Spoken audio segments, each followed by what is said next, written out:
IMHO Talk Show. Yeah, buddy, back like we never left. I to the ism, H to the Izzo Talk Show. How y'all feeling? Good. Yeah. Good. Good stuff. Waiting on this young Malcolm X. Is that what it is? Man, that's a high bar right there. Yeah. I mean, but, like some people, earn it. Some people's reputation precedes them, as they say. And so, y'all really could be anywhere, but you chose to be here. We appreciate that. And one of the reasons that we even are here and have a platform that you can tell your friends right now, text them, tell them IMHO Talk Shows in the last hour of 2025 and got big things popping. In part due to this man on the line with us right now, Sarad Davenport. Can you hear us, good brother? Yeah. No doubt. Good to be here. How you feeling today, bro? Man, I'm feeling good, man. I'm, sipping on some green tea. Oh, green tea. I know what he was gonna say. Okay. Man, it's Sunday, so although I have to remind people all the time that in the first miracle, water was turned into wine in the first. Okay, now we say about that, Deacon Razor. Hey, leave it alone. Just let it go. We're gonna drink tea today. I use the same story when my kids ask me why am I drinking wine. yeah. I'm about to mess up somebody happy home. Look at me. Yeah, but funny. But Brother Sarad, as you know, man, IMHO is in a year of celebration, man. We 10 years in, good brother. And thanks to you were one of our first guests. So definitely much obliged for that. And then it's also the year 2025 wrap up. Right. And so as we look into 26, man, there's just so much to be thankful for. Right.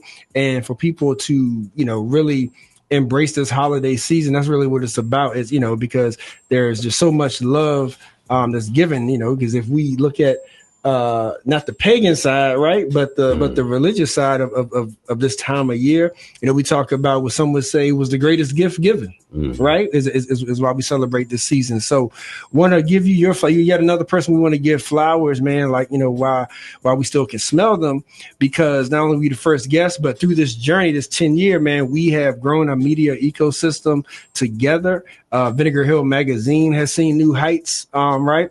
We partner with Charlottesville Tomorrow. Razor had to twist you in Eddie's arms, but y'all came on board, Yeah, they wasn't having that. but just I don't know if you've dwelled on it, along with us, Sarad, but like when you think about even Vinegar Hill, right, 10 years ago, and then would develop with a relationship with IMHO coming into this Charlottesville inclusive media where we're trying to bring all these entities of storytellers together and just communicators, within their own rights, man. How you feeling about that, today, as we celebrate 10 years, and then even with us, it's 5 years for CIM. Isn't that right? No, I guess it's six because years. It was like 2018 is when the conversation started. 2019, I think it was the first grant we became kind of official, right? Yeah. But maybe Angelique is 4 to 5 years. When did Angelique come on your board? No. Angelique on there with me. She came on like the day after me. Yeah. So we still talking about 5 years. So we 10 and 5 years. Okay. Yeah, about six. All right, cool. Yeah, but up there, but Sarad, like all this celebrating the things going on this season, brother. Like, how you feeling? How you feeling about when you think about the media landscape and how it's grown? Well, the first thing I wanted to say was congratulations to y'all, man. Y'all deserve y'all flowers, man. Straight up, and a lot of credit. I know the history of the organization and IMHO as a talk show, and Max transforming that idea into a reality, and you all building the team and holding the team together. I think some people don't know kind of what it takes to build a team, hold a team together. You know what I'm saying? It's like it's so much that happens behind the scenes that you really have to shore up. So to get to a decade, to get to a 10, you know what I mean? I feel like Nori on Drink Champs. Like, step it up for that. You know what I'm saying? Big fact. Straight up. So, and then I've known Charles, a while back, but just meeting, Troy and Max and even Aaron, I feel like, y'all have always, it's never been stressful. You know what I mean? It's always been kind of like family. We've had like things we've had to work through, but, we just talk through things, and it's always been like family. So I feel like, that's big for me. Like, cause I'm always trying to like, build relationships with people that are real and not like superficial. And, and I try to stack my friendships, when we get 10, I'm trying to get 20 years, because 20 years, that builds trust, things are about trust. And nobody's perfect, but you can overcome some of those obstacles in life, when you got that real trust. And occasionally, you have to make those withdrawals in relationships to say like, nah, that didn't feel right for me. But you can't do that unless you've built that trust over the years. And I feel like that's certainly something we have built. And I'm just happy for you all. I'm happy to be a part of what you have done and the history that you've made over the past 10 years. Appreciate it, man. And Seville tomorrow celebrating 25 years. So this is just like, just like a cultivated year, right? It's just like a milestone of a year. It's 2025, man. So Sarad, joined by none other than Sarad Davenport. I'm trying to think, Max, like, what were we talking to Sarad about 10 years ago? Like, was that when you first like really started pushing like the digital media and like the website and stuff for Vinegar Hill Magazine? Because we had to have you on for something. Like, I know you were getting into the ministry deeper and stuff like that, but 10 years ago, being one of the first guests, Sarad had it popping. So 10 years ago, I was still at City of Promise. It was City of Promise conversation. Okay. I was at City of Promise. I was just kind of helping out with Vinegar Hill, kind of in the background. I wasn't even like letting people know that. I was just helping because I didn't want to like, I wanted it to kind of stand on its own, but I was just supporting Eddie and kind of a few of the other grassroots members of, Vinegar Hill, helping to put that forward. But my primary work then was City of Promise. I was leading a congregation at that time out in South Alabama, so I was doing that at the same time. So a lot going on, but I was just trying to help people. Plus, I was still in my 30s, so I was still growing. I was young. I was a lot. I feel like now that I'm on the other side of 45, like coming up on 50, I feel like, I was so naive then. I feel like I was so young. And a lot of good happened when I was young, but I feel like, sometimes you look back like, I might have tweaked that a little bit, but I was doing a lot, in community. I was fearless at that time, without a doubt. I was like deep in community, supporting people on the ground, both in, kind of the faith community and also the community broadly. So I was outside. How many years has it been since his album? Oh, you talking about music? So I had this one run, like 7 years. It was like 2018 when I started with the music a little bit.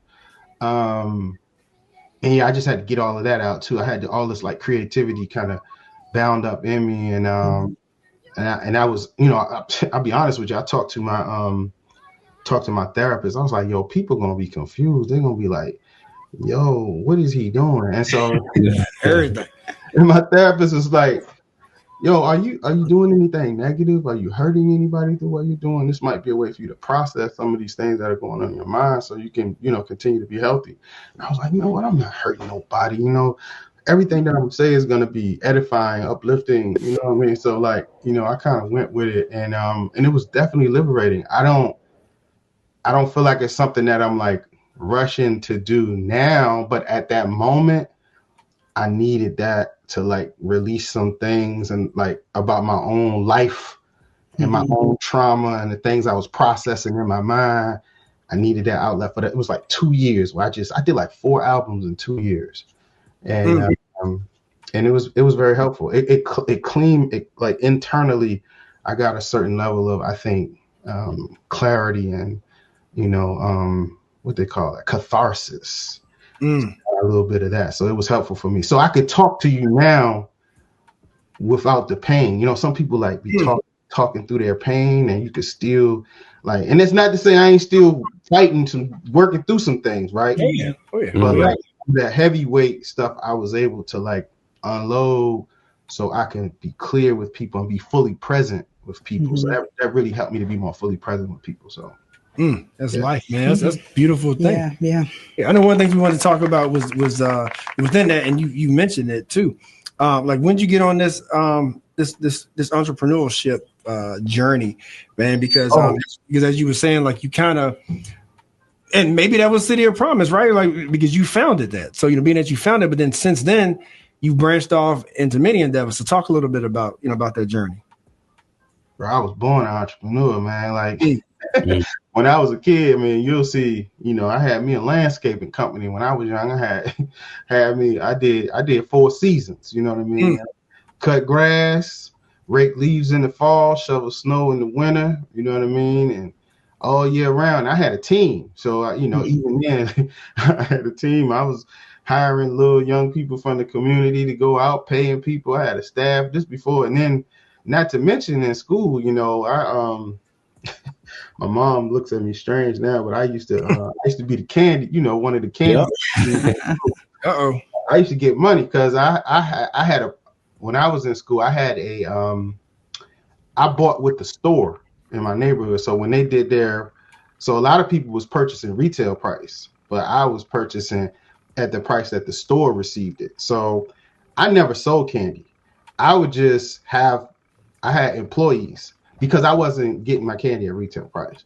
So I could make as much as everybody else because I didn't have to pay retail price for it in the first place. So I just go to school and collect money. So, like I've been being an entrepreneur, like, you're right, yeah, like all my life, man. I mean, when I met you, Charles, I was doing the photography and the graphic design, you know what I mean? And, I just always been in that mindset that like nobody is gonna give it to me. I gotta grind. I think I get that from my mom. My mom was a grinder. My mom retired with a pension at age 53. Nice. So you gotta think about that. Like, so, and then she went back to work and retired again with a 401k. So like my mom was like, she was like, it was no excuses. Not to mention, my family broadly, everybody, a lot of people in my family are just go-getters. They go get it. No excuses. Yeah, I feel you. Because Razor, we're in this landscape, man, where I've seen so much growth, like within us as individuals as well as a collective. And like I'm big on networking, and I feel like like you're only as strong as your weakest link. I'm like all the sayings that you can think of when it comes to that, because when we look at how things have changed, like our landscape has changed, business, like your business has grown, started new ones, right? Like since the show started, right? All that good stuff. Sarad got part to play in that, right? Sarad, and he's done the same, so that's one of the examples. Hey, ain't nobody, listen, let me tell the whole world, ain't nobody more entrepreneurial than Troy Roberts. Listen, y'all boys listen. Troy be having a lot going on. I was like, yo, Troy got Order Up, and then you go to Troy got a barbershop, and Troy got this, and Troy got that. I was like, yo, that's what I be trying to tell people that's from the city.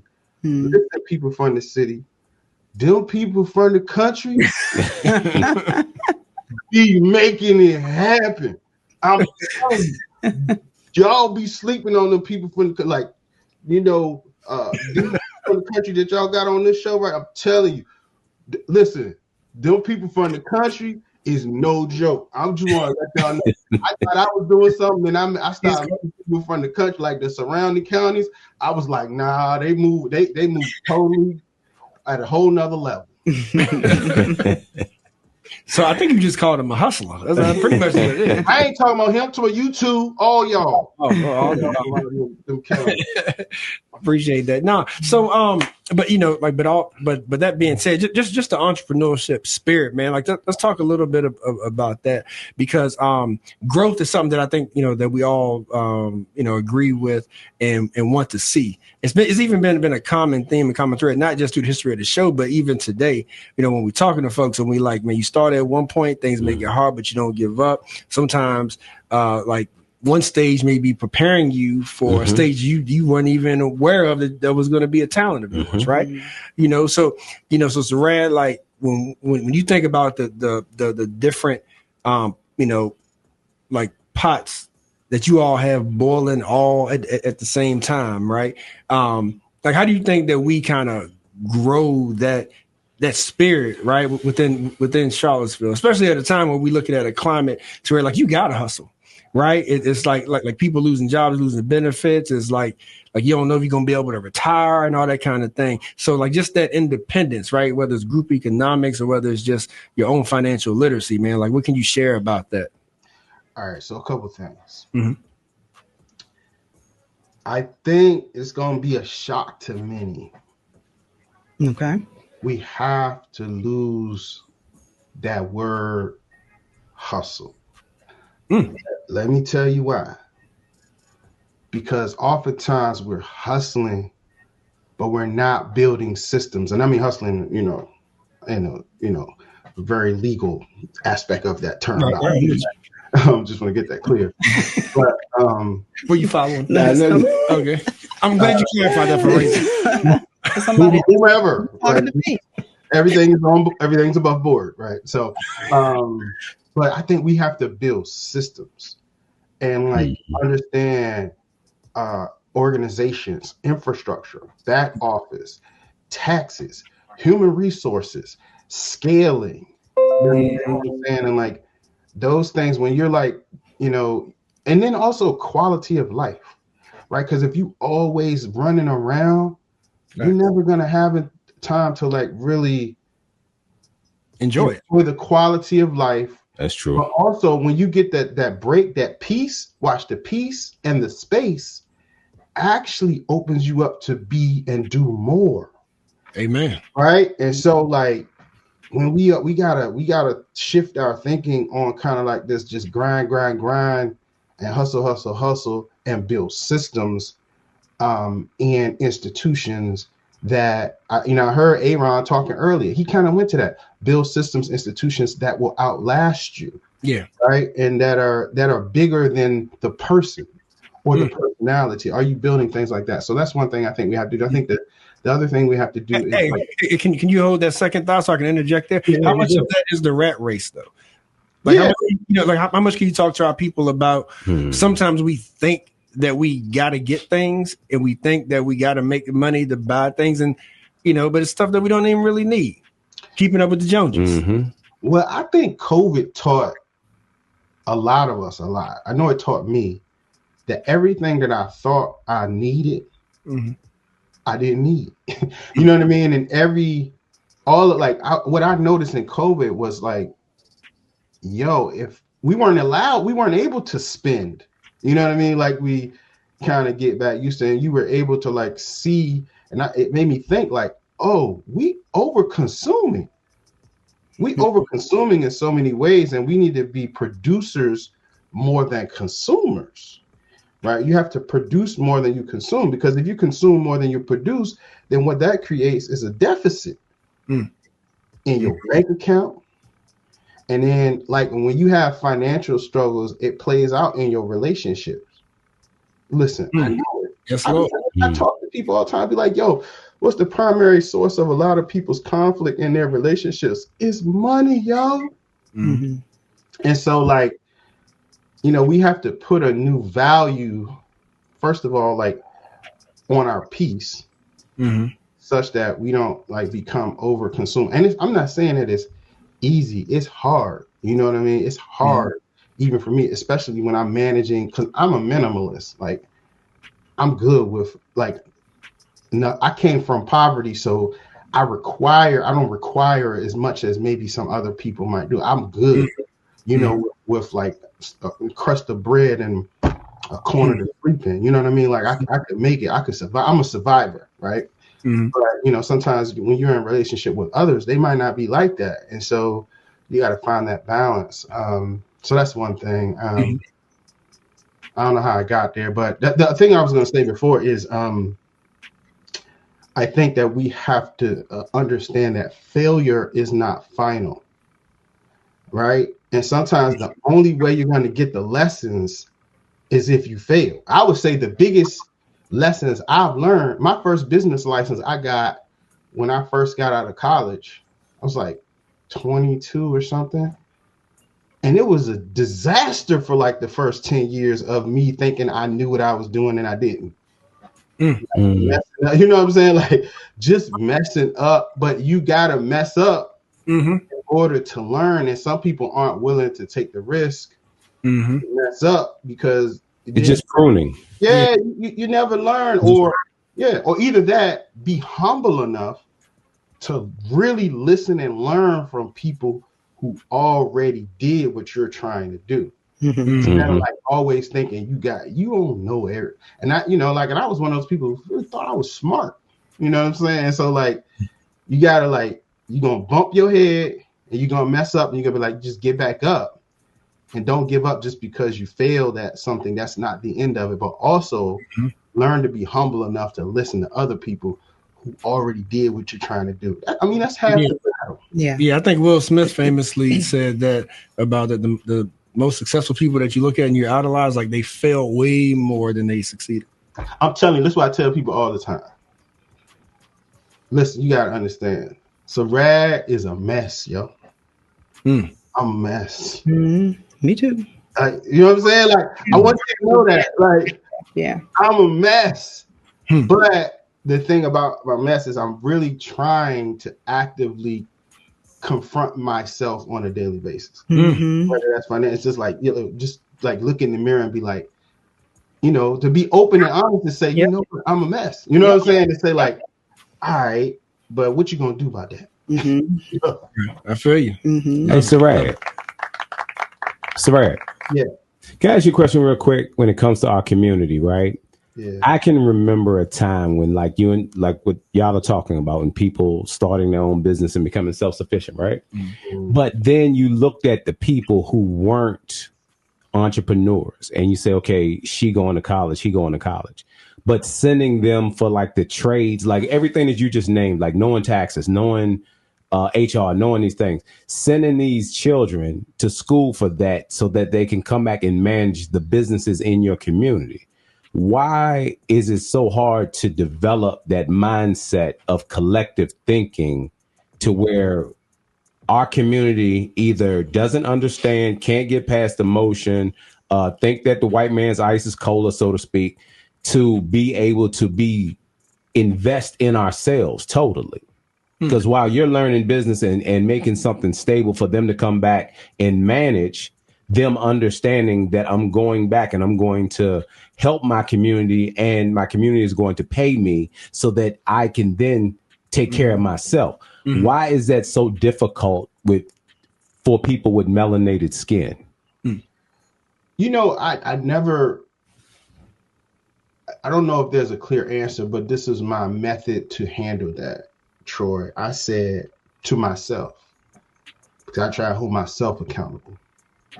I said, well, who are you purchasing from? Who are you going to get your everyday staples from? Who your insurance man? Who is your broker? Who's your real estate agent? You know what I'm saying? Like, so like for all of us that have that question that you just asked, what if all of us asked those questions that I just asked you? And then so we asking the question outward, but what if all of us that have that question ask the question inward? And so I think that I'm big on like modeling appropriate behavior, right? Gotcha. To say like, all right. I mean, I pastor, I heard a pastor say one time before, I'd rather see a sermon than hear a sermon any day. So people be doing a whole lot of talking and complaining. I'm like, nah, well, what's your action behind it? So Okay, so then you got to go put your money where your mouth is. Because I do believe that, you do help to build families and you build economies in communities when you do support their businesses. When people come and buy at Order Up, I hope that so many people do it that, man, your kids have an amazing Christmas or whatever you want to do for your family. You know what I'm saying? Like, I that's what I want.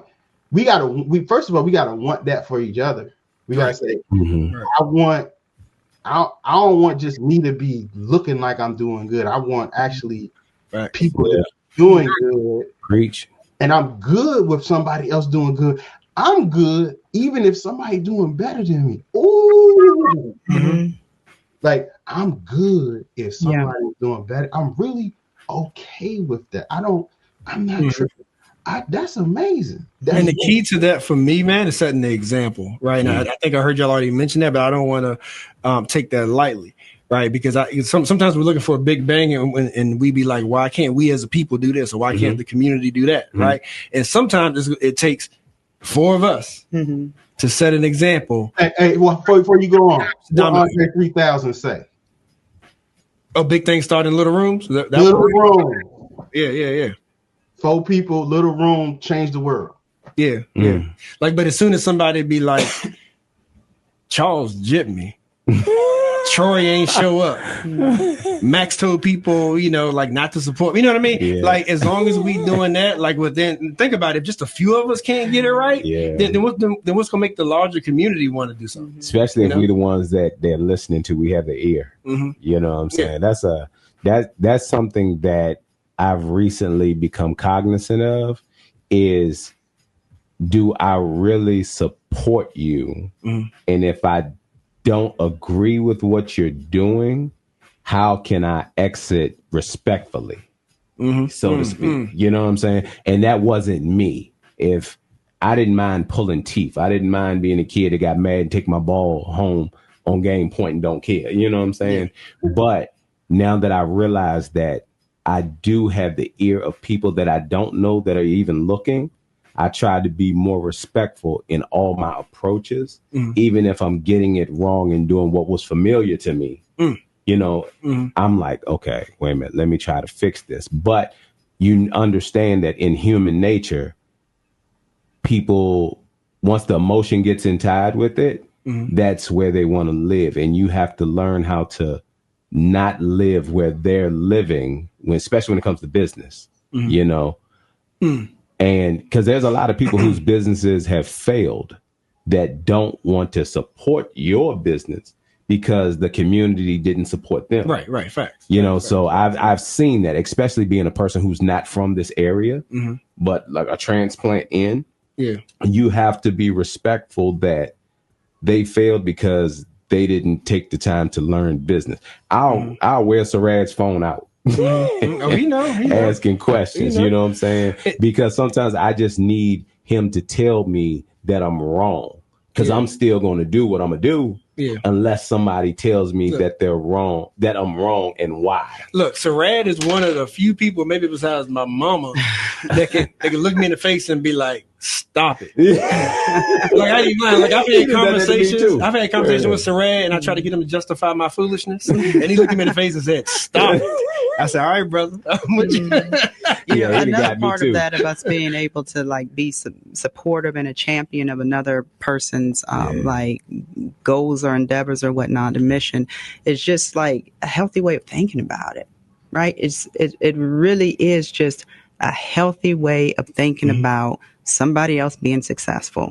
I don't know if it's a way of the world to gravitate towards the negative that you might be able to find in a situation. But first of all, admitting where you are with things. Sarad, I've definitely been there where a couple years ago, maybe maybe more than that. Like, I'm a mess. All right, now let me put this mess in order and fix my issues.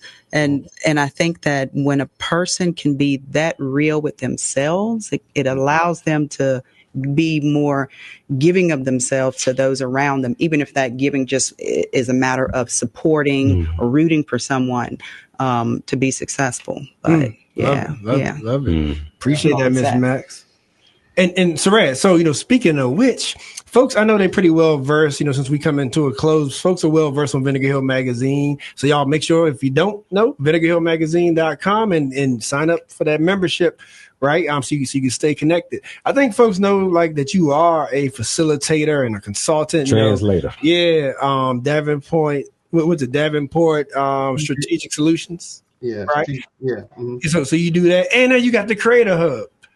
Right. So talk about because that's brand spanking new, as the old folks used to say. Talk country up in here. Yeah, what he said. Brand spanking new. The Creator Hub, brother. Tell us about that. Yeah. So, I have a concern, about like people being able to develop some kind of what we're talking about, like this economy, right? That you can. And I operate in the creator space in a lot of respects. I think, media is a creator space. I work with a lot of marketing people and graphic designers, and I think that there's an economy around that, the creator economy. People can go look up that. It's like going to be a multi-billion-dollar industry. And I was like, you have these co-working spaces, but you don't have a co-working space that's dedicated to like people in the creator space and the creator economy. So, I've been thinking about ways to like create a community around that with like the Creator Hub, which has a podcast studio, conference room, and just a co-working space so that these people can get together and kind of cross-pollinate ideas while they're working on their, whatever they're doing with their business. Because it's like you got an architect in there, a marketing company in there, and a few artists. And they're just sharing ideas with each other and coming up with great ideas to build their economy. And then also, hopefully, it will be something that will inevitably take care of their respective families. And so, like, that's the whole idea, is to let people know in this creator economy that's continuing to grow, that there's a space for you. And it's you don't have to necessarily go to Starbucks. You might like Starbucks or Panera or whatever, but you could come to the Creator Hub. We got coffee, we got water, and we got creative people that are always there just kind of connecting. And I just wanted to like, that's just something that kind of came about just through kind of talking with others and sharing ideas. Well, I've personally been to the space, the grand opening of it. I think it is wonderful. I could, in just laying eyes on it, the feeling was, I could create in here. Like it kind of draws that out of you, if that makes any sense. And I think we also, as people, need to understand the value of creativity, because it literally permeates. You can work with numbers all day, things that a person might assume are just, kind of black and white, but creativity is in everything. And creativity is how we will solve the world's problems. And better creativity is how we'll run this country, and better, it permeates everything. And folks need to understand that, because they hear creative and they think some paint or a canvas or, some colored pencils. And it's so much more than that. You can work on Wall Street, but still have to have that creative element to make what you do that much better. Well said. So, especially safe spaces for us to be creative, right? With each other. Yeah. So good stuff. So, man, thank you for joining us, Sarad. And as we come to a close of this 25, Kanisha, Razor, Max, Sarad, any final words, closing words, anything that's been said today that y'all may want to touch on, are all hearts and minds clear? Yeah. Why don't we let Sarad go first? Sarad, you go first. Like you talking about with Aaron, and you was like, oh, I got something to say. I mean, I'll just say that congratulations again to you all for this milestone. I appreciate you all for allowing me to be a part of your journey. I don't necessarily say I'm proud of people that I feel like are like my friends, but I'm like, I'm inspired by you, and like you all are part of the people that keep me going. And and I appreciate you. I stand in appreciation. You know, I'm grateful for you, and keep doing what you're doing. And however I can be supportive, you know, I got your back. You know, however I can help. Thank you. Appreciate you. Hey, that's a good way to close it. What y'all think? It is. All hearts and minds are clear. I think so. I mean, you know, we'll be right back at it. You want to be a preacher so bad, man. New year, you know, new year, we'll be right back at it. Same mission, but, you know, improved in a lot of different ways. And I'm good. You know, things feel settled with the way IMHO ended in is ending in 2025. I think we've done a good job, and we've reached a lot of people, and, you know, added some quality to their life through the information that we're sharing, platform that we provide. So only thing I want to add is I would love for the community, the listening base, be it online, in the Charlottesville broadcasting area, to become more involved with IMHO. You know, let us know what means something to you. If you have supported us for 10 years in some form or fashion, you have a right to be able to tell us what you would like for us to talk about, in my humble opinion. Like, I mean, these are the conversations that makes us family. So love it. Good. Mm-hmm. You good, Kanisha?